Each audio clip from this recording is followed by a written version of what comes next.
For decades, Canada has lagged behind the rest of the world when it comes to high-speed rail. While countries like France, Japan, and even the United States have made strides, Canadians are still stuck on slow, outdated trains, often delayed by freight traffic. We've heard the promise before, countless studies, ambitious announcements, but in the end, nothing ever happens. But now, the Canadian government has unveiled Alto, a fully electric high-speed rail network that could, finally, change everything, with trains reaching up to 300 kilometers per hour, cutting travel times in half and connecting major cities Toronto, Ottawa, Montreal and Quebec. But so, is this finally going to happen, or is it just another election season promise that will disappear before a single track is laid? Back in the 1980s, a proposal for high-speed rail between Toronto and Montreal was floated around, but it was eventually shelved due to high cost and lack of political support.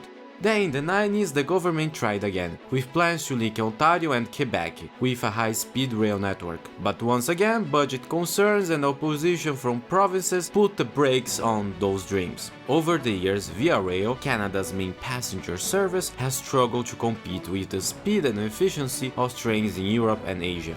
While Via's Siemens Chargers and new venture cars can reach speeds of up to 200, they are often limited to 160 km per hour or 100 miles. Simply put, Canada's rail system is stuck in the past. Meanwhile, countries around the world have embraced high-speed rail, cutting travel times, boosting economies, and reducing environmental impacts. In France, the Train à grande vitesse, or TGV, connects cities at speeds up to 320 km per hour. Japan's Shinkansen has been the gold standard for high-speed trains since the 60s, and even the US is making strides with Acela, though that they are delayed.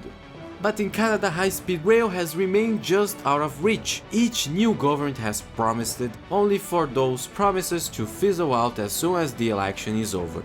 Even the most recent discussions around high-speed rail have often been reduced to nothing but political talking points. Canadians have heard it before, and the skepticism has run high. So now we have Alto, this fully electric high-speed rail network that promises to do what past plans couldn't. So should Canada even bother with high-speed rail? After all, we've got plenty of highways and airports, right? Let's take a closer look at the situation. The Toronto-Quebec City corridor is home to 180 million people, making it one of the most densely populated regions in North America. Yet, despite its size of its population and the strong economic ties between the cities, the transportation options are limited. Roads are congested, airports are overcrowded, and rail travel is often slow and unreliable.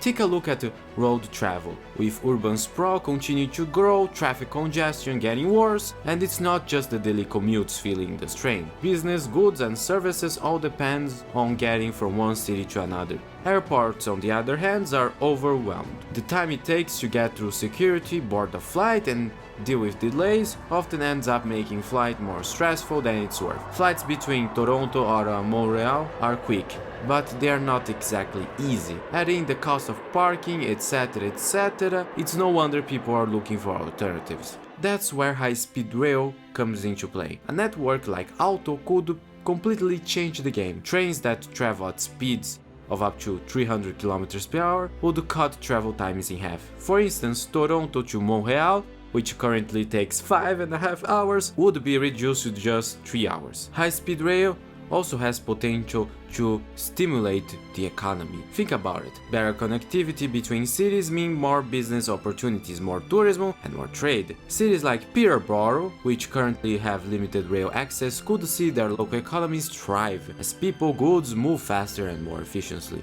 So how does this project actually look like? Well, the route starts in Toronto, with a stop in Peterborough, and then moving to Canada's actual capital, Ottawa, and then travel to Laval and Montreal. The exact routing through cities like Montreal, whether through city center or bypassing suburbs, is still under study. The design phase, estimated to last between 4 to 5 years, will finalize these details, ensuring the route optimally serves the needs of all communities involved. Then the train will continue to Trois-Rivières and terminate in Quebec City. Perfect place to eat some poutine. On va manger la poutine dans le secteur Grande Vitesse à Montréal.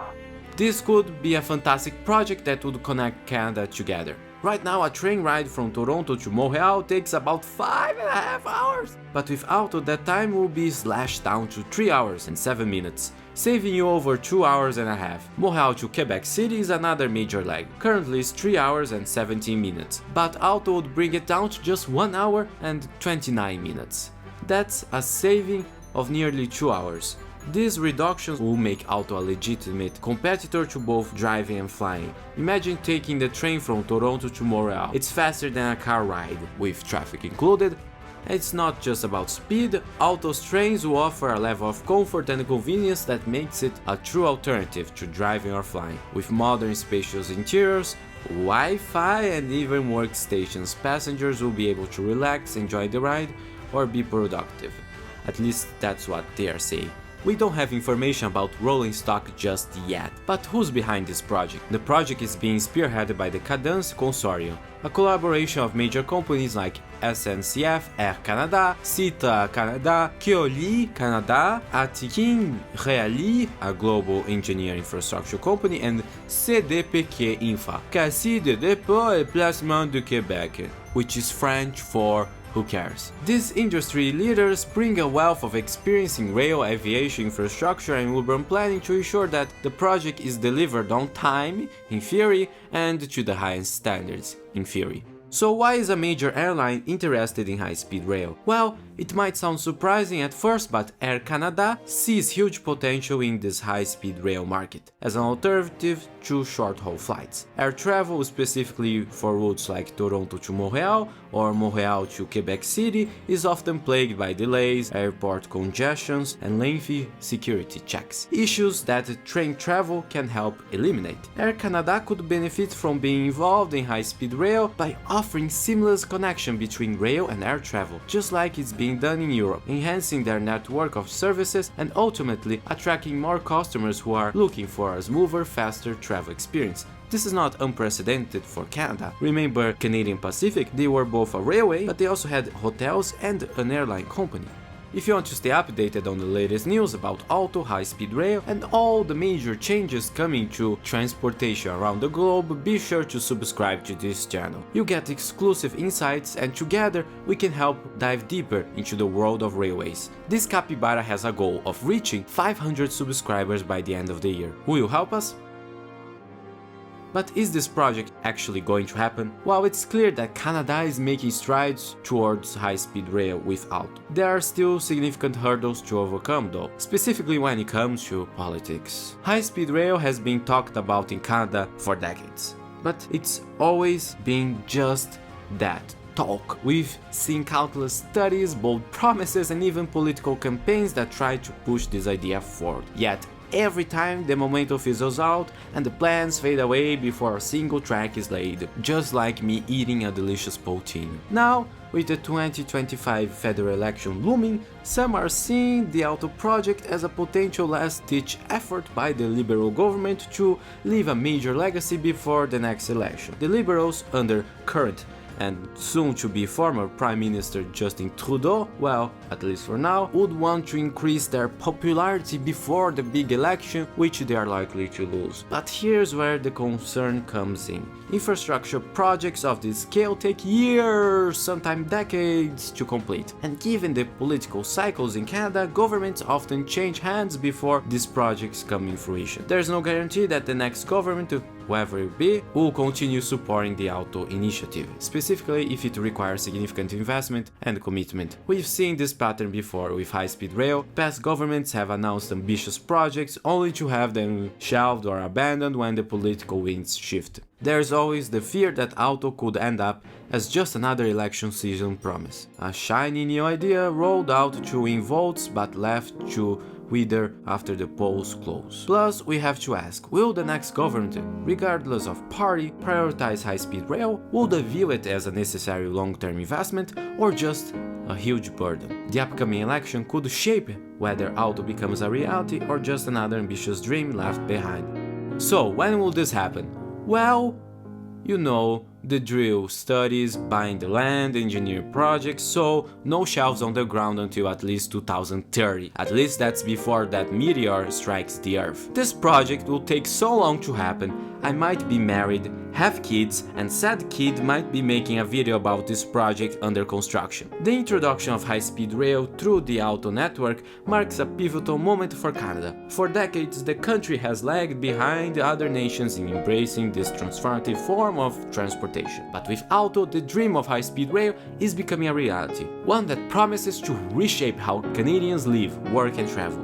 Alto's fully electric high-speed trains will drastically reduce travel times. What once took 5 hours to drive, this not only enhances the convenience of everyday travelers, but also makes high-speed rail a serious competitor to air travel. While there are still hurdles to overcome, specifically politically, the potential for Alto to change Canada forever cannot be overstated. This is more than just a train project. It's a chance for Canada to catch up with the rest of the world, lay the foundation for a more connected future.